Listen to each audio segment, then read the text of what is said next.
Dodge! Peter! Marco!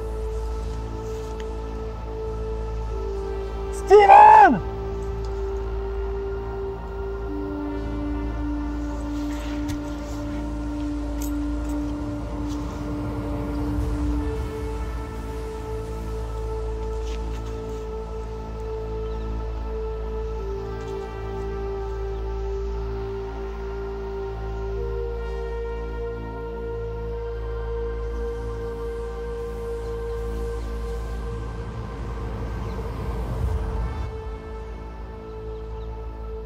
Là-haut, Marco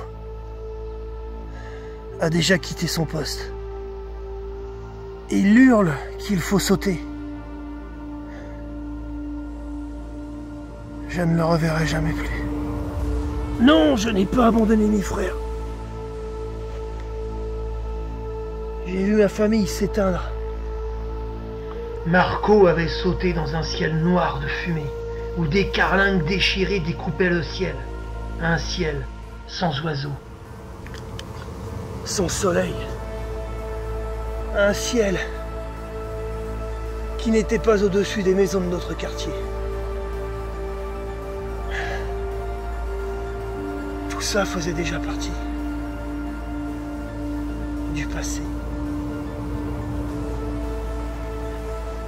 J'ai sauté de cet appareil à un moment certainement unique de gloire.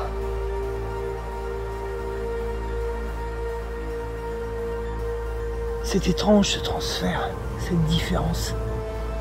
À présent que je ressens sur le sens réel de notre vie, le mal opère sur de bonnes âmes. Et mes 5 compagnons sont morts pour rien.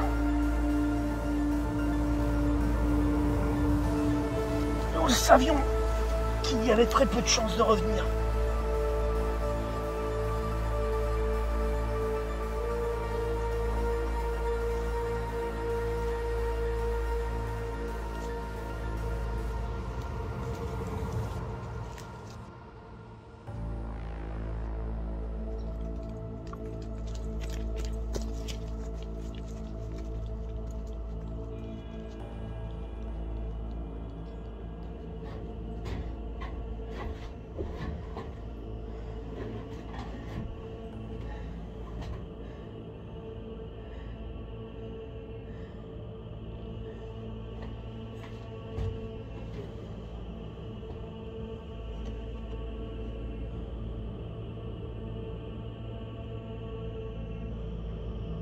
Oh!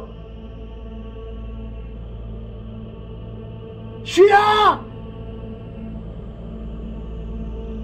Et y'a personne!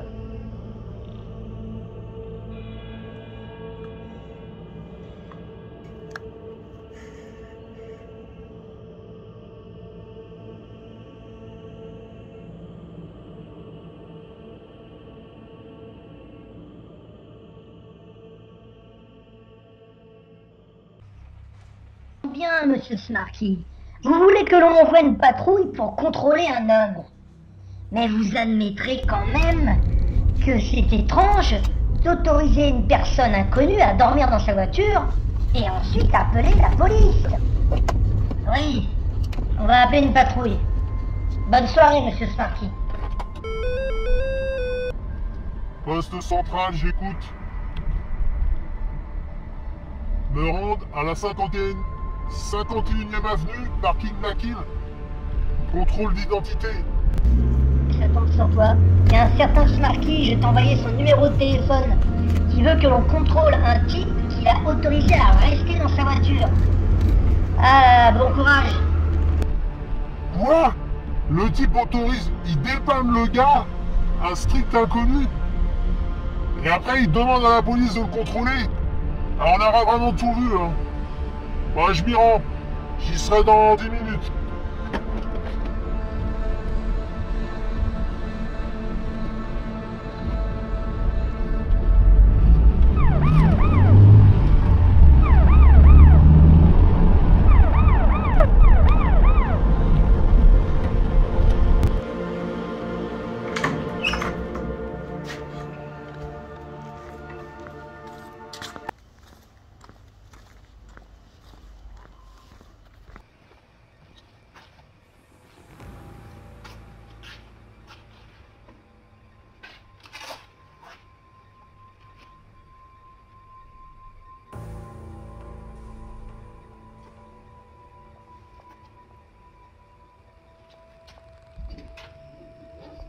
Oui, monsieur Snarky, c'est la police, là. Votre voiture de collection, là, elle se trouve sur quelle place de parking, exactement? Parce que le parking est grand ici, hein. 858.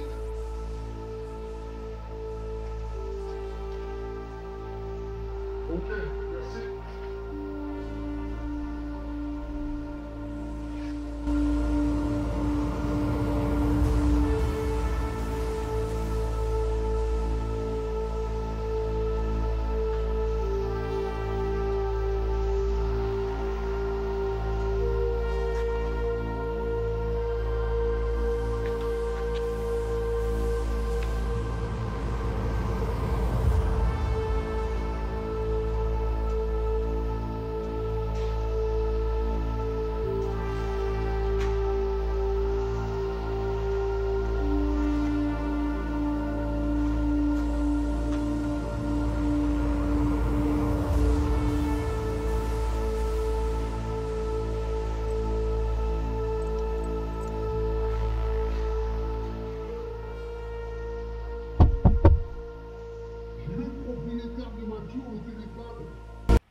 Je ne viens pas pour la voiture.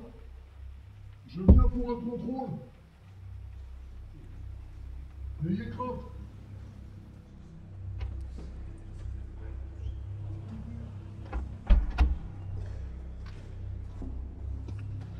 N'ayez pas peur, c'est juste un contrôle.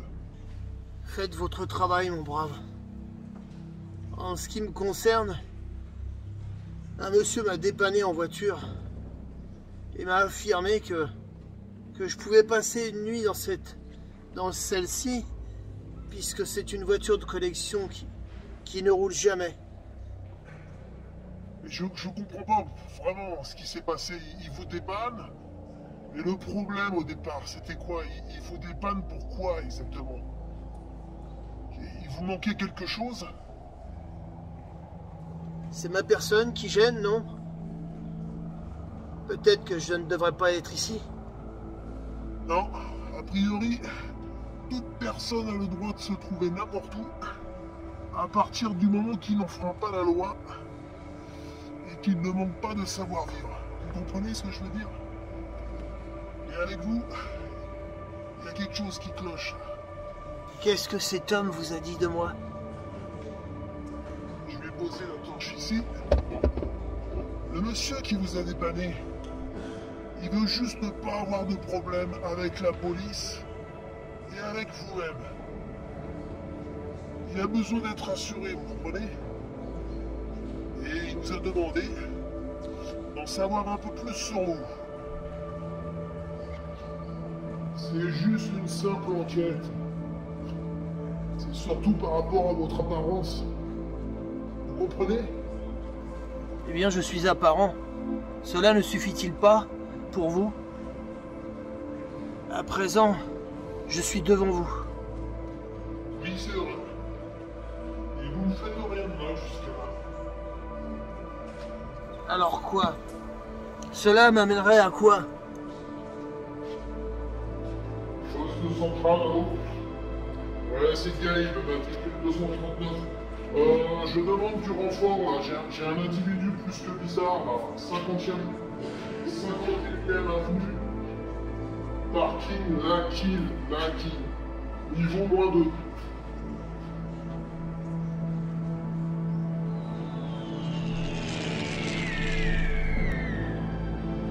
Ouais, mais comment pouvez-vous m'expliquer que je sois en présence d'un homme en 2022 qui soit fagoté comme un pilote de B-17 de la Seconde Guerre mondiale?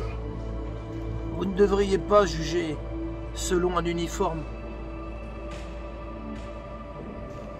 J'ai été le premier surpris. Là-haut, ça ne devait pas se passer comme ça.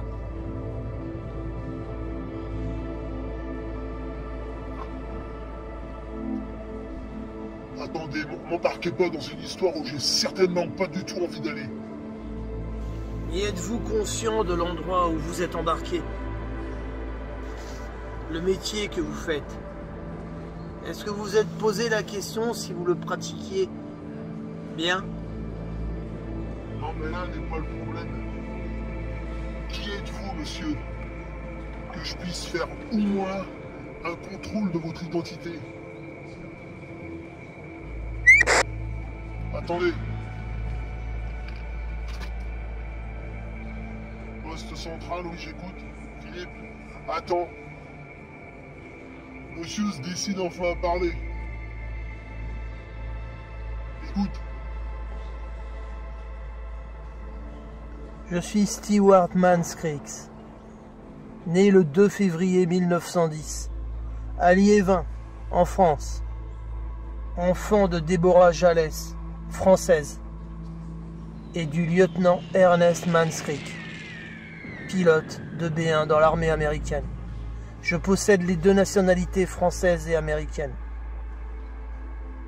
Et mon matricule est le ARM 77 02 739 80447 de la 4e division et rattaché à la 36e compagnie. Vous ne me croyez pas? Ok. C'est dans la boîte. Et moi, je garde de quoi de valable dans tout ça? Ce que votre esprit vous dicte est ce que vous n'avez jamais vu. Vous offrirez cela aux parents de Marco Capel. Il voulait absolument ramener ça à ses parents. Posez ça par terre tout de suite. Un Mauser en plus. Je ne devrais pas toucher ce genre d'objet.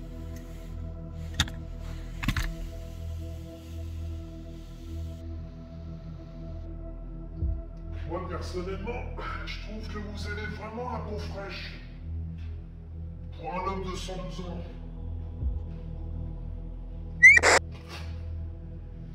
Philippe, j'écoute.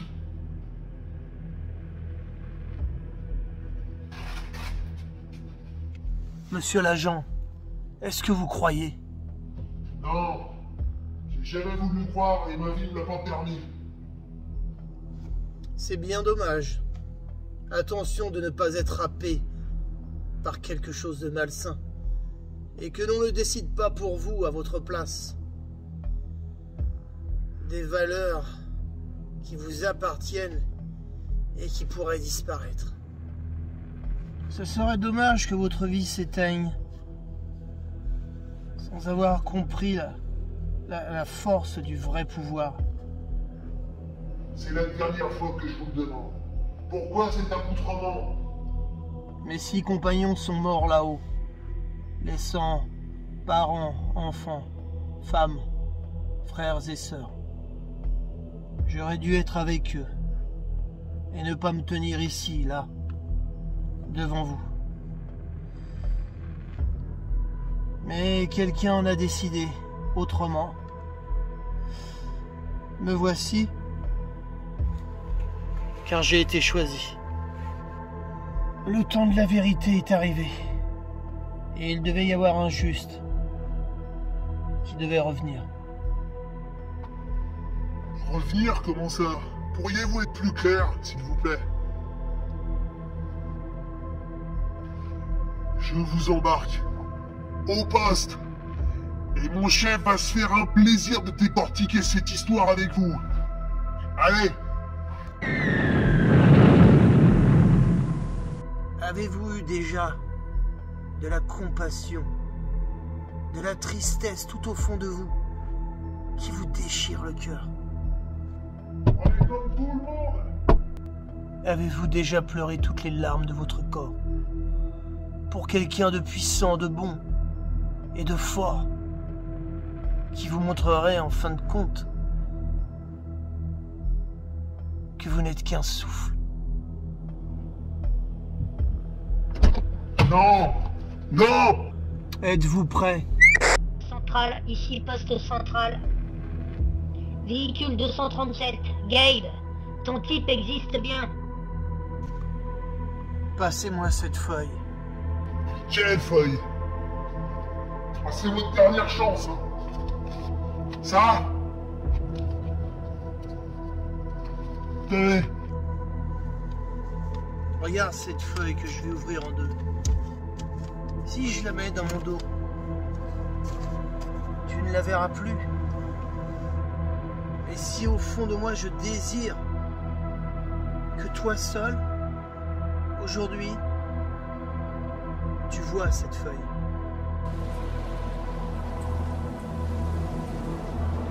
Et c'est le cas maintenant. Regarde-la bien et tu la verras.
Bon, maintenant, après cette matinée à la fraîche, et quand même, je rappelle que ce matin, il faisait 5 degrés.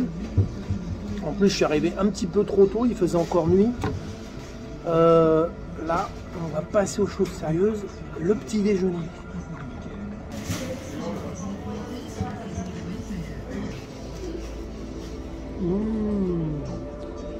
On est quand même content quand on termine un court-métrage, surtout comme celui-ci là.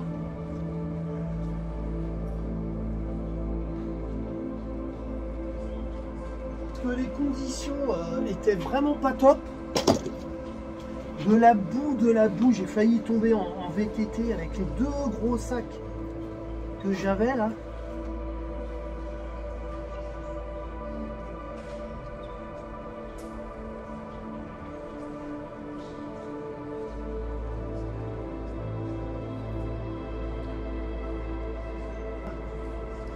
Il m'a fait gagner le vélo facile, facile 45 minutes. Parce que pour se rendre sur les lieux, vous tenez pas debout, c'était des chemins mais plein de gadous debout. Ce matin, je sors la voiture du box et devinez ce que j'oublie. J'oublie ce fameux petit gadget là qui est d'une importance mais capitale. Ce truc là, vous voyez ce truc là, si vous ne l'avez pas, vous faites rien. Il vient se fixer sur le pied. Après vous fixez votre truc dans n'importe quelle direction. Il vient fixer la caméra. Là en l'occurrence c'était mon portable. Et heureusement je sors du box, bing, en warning, je retourne à la maison. J'avais oublié ce truc là, sinon tout était ok.